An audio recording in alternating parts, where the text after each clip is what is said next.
Hi నమస్తే, నేను మీ ప్రియాంకనే. Welcome back to smart Lekhan. ఈరోజు వచ్చేసి మా బెడ్రూమ్ డీప్ క్లీనింగ్ అండి. చూసారా ఎంత గలీజ్గా ఉందో. అంటే ఈ మధ్య నేను బట్టలు పిండినప్పుడు వెంటనే అన్నీ నీట్గా మళ్ళీ తీసి సర్దుతానమాట. కొంచెం వదిలేసాను, అంటే డీప్ క్లీనింగ్ చేయాలి కదా అని చెప్పేసి వదిలేసాను. దానికి తోడు మా పిల్లలు బాగా మడత పెట్టినట్టు కూడా తీసి దురిగేశారు. అవన్నీ తీసి మళ్ళీ నీట్గా తుడిచి పేపర్లు వేస్తున్నాను. పేపర్లు అవన్నీ మార్చేసి మళ్ళీ నీట్గా సర్దుకుంటున్నాను.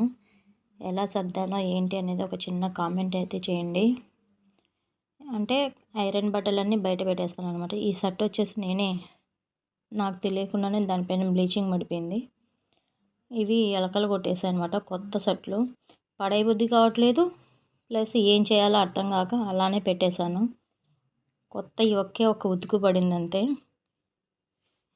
ఇక్కడ షార్ట్లు, తర్వాత వచ్చేసి జాగింగ్ ప్యాంట్లు, ఐరన్ షర్ట్లు. ఇవి ఐరన్ షర్ట్లు వచ్చి మా పెద్ద బాబుయి. ఇవన్నీ ఒక సైడ్ సర్దేస్తున్నాను.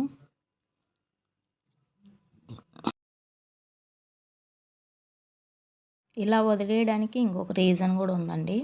అంటే ఎప్పుడో చేయాలనుకున్నాను డీప్ క్లీనింగు. మా బ్యాక్ సైడు కొంచెం వర్క్ చేస్తున్నారు. ఆ సిమెంటు, ఆ దుమ్ము అదంతా వస్తుంటే నేను వదిలేసాను అనమాట. ఒకటేసారి అది కూడా వాళ్ళది పని ఎక్కువ లేదు, కొంచెం పని ఉందని చేసుకుంటున్నారు కదా అని చెప్పేసి వదిలేసాను.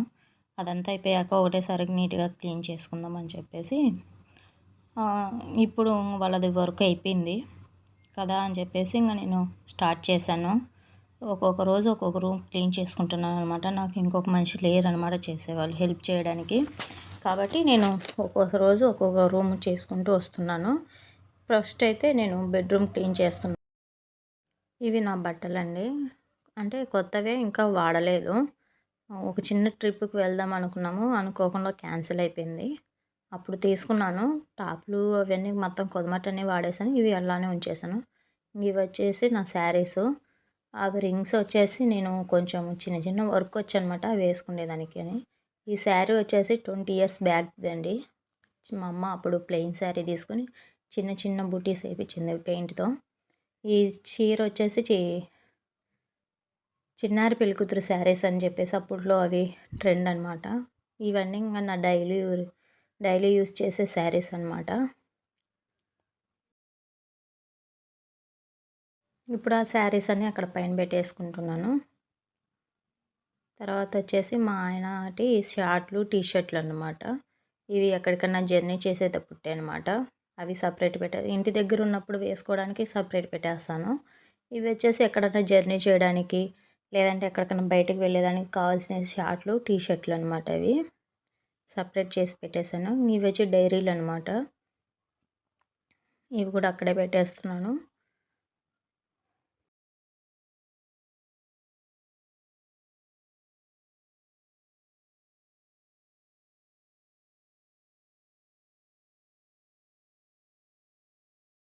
ఇంకొచ్చేసి ఇక్కడ పిల్లలకి డైలీ వేర్కి ఇంటి దగ్గర ఈవినింగ్ వేసుకోవడానికి అందుకు షర్ట్లు ఒక సైడు, షర్ట్లు అవన్నీ ఒక సైడ్ పెట్టాను. షార్ట్లు, టీషర్ట్లు అన్నీ ఒక సైడు. ఎక్కడికైనా వెళ్ళాల్సినవి కూడా దీంట్లలోనే కలిసిపోయాయి అనమాట. ఈ మధ్య ఊరికి అలా ఇలా వెళ్ళేసి వచ్చి అన్నీ మొత్తం పిండడము అన్నీ దాంట్లోనే పెట్టడం జరిగింది. అందుకని ఇప్పుడు అన్నీ సపరేట్ చేసేసాను అనమాట. డైలీ వేర్కి సపరేట్, ఎక్కడికైనా వెళ్ళాల్సినవి సపరేట్. ఇవి వచ్చేసి బెడ్షీట్లు. ఎక్కువ నేటి నేను ఏం చేస్తానంటే దుమ్ము పడకుండా మళ్ళీ మన స్మెల్, వాసన అవన్నీ రాకుండా పెద్ద పెద్ద కవర్లు ఉంటాయి కదా, దాంట్లలో పెట్టి కట్టేస్తాను. ఈ కవర్లోటి మాత్రం పెట్టేటన్ని పనికిరాని షార్ట్లు అవన్నీ ఎవరైనా వస్తే ఇచ్చేదానికి ఒక కవర్లో కట్టి పెట్టేస్తాను అనమాట. అంటే అవి కూడా మనకి అడ్డం లేకుండా కొంచెం నీట్గా ఉంటుంది, ప్లస్ దుమ్ము పట్టకుండా ఉంటుంది. అందుకని అలా కట్టి పెట్టేస్తాను. వచ్చినప్పుడు మనము అవన్నీ తీసి ఇవి సరిపోవు ఇవి అనేది లేకుండా నీట్గా ఇచ్చేయడానికి కూడా బాగుంటుంది. ఇదండి నేను సర్దిన ఇల్లు, మా బెడ్రూము ఎలా ఉందో ఒక చిన్న కామెంట్ అయితే చేయండి ప్లీజ్. అంటే లైక్ చేయండి, సబ్స్క్రైబ్ చేసుకోండి, షేర్ చేయండి.